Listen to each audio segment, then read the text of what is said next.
Hi friends, welcome to my channel. ఈరోజు మనం dummy fillers యొక్క ఉపయోగాల గురించి అయితే మనం తెలుసుకుందాం. అలాగే అందరూ చేసే పెద్ద మిస్టేక్స్ అయితే ఈ వీడియోలో నేను మీకు చెప్తాను. ఎందుకంటే మన నాన్నలు కానీ తాతలు కానీ వాళ్ళు కట్టినటువంటి బిల్డింగ్లు ఉంటాయి.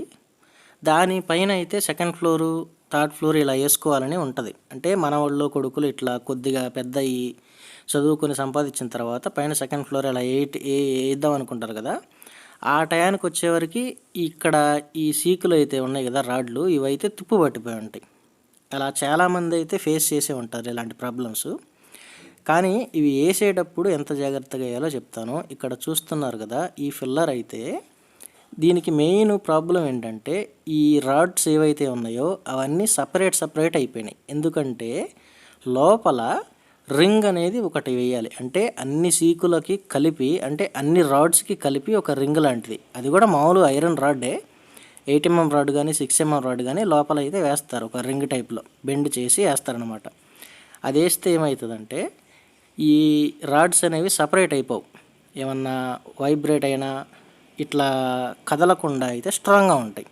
అప్పుడు క్రాక్స్ అనేవి రావు, అలాగే తుప్పు కూడా పట్టదు. ఇప్పుడు ఏమైంది, అది ఏ రాడ్కి ఆ రాడ్ సపరేట్ అయిపోయి మొత్తం అయితే తుప్పు పట్టడం జరిగింది. అలాగే ఇది కూడా, ఇది నీట్గా కాంక్రీట్ వేశారు, ప్లాస్టరింగ్ చేశారు, పెయింట్ వేశారు, కానీ ఇలా అయితే డల్ అయిపోయింది మొత్తం లూజుగా. ఎందువల్ల, దీనికి కూడా లోపల అయితే ఆ రింగ్స్ అనేవి వేయలేదు.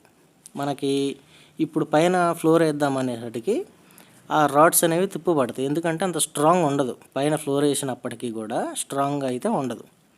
అందువల్ల ఖచ్చితంగా లోపలైతే ఒక రింగ్ అనేది వేసి స్ట్రాంగ్గా కాంక్రీట్ వేసి పెడదాం. అలా పెట్టుకుంటే మనం ఎప్పుడైనా పైన ఫ్లోర్ వేసేటప్పుడు వాటిని పగలగొట్టచ్చు కావాలంటే, అదేం పెద్ద పని కాదు. కానీ ఈ విధంగా చేయటం వల్ల మొత్తం తుప్పు పట్టిపోయినాయి. అలా మనం పైన ఫ్లోర్ వేసినా పెద్ద స్ట్రాంగ్గా ఉండదు. ఇక్కడ చూపించిన విధంగా ఇలాగైతే నీట్గా ప్యాక్ చేయాలి. ఇప్పుడు చూడండి, పైన బట్టలు ఆరేసే రాడ్ ఏదైతే ఉందో అది పెట్టినప్పటికి కూడా అది 9 ఇంచుల ఫిల్లరే, కానీ చాలా స్ట్రాంగ్గా ఉంటుంది. ఈ విధంగా కూడా ప్యాక్ చేసుకోవచ్చు. ఇంకొకటి, కొంతమంది ఏం చేస్తారంటే ఇక్కడ చూస్తున్నారు కదా, అసలు సీకులను ఇట్లా గాలికి వదిలేస్తారు.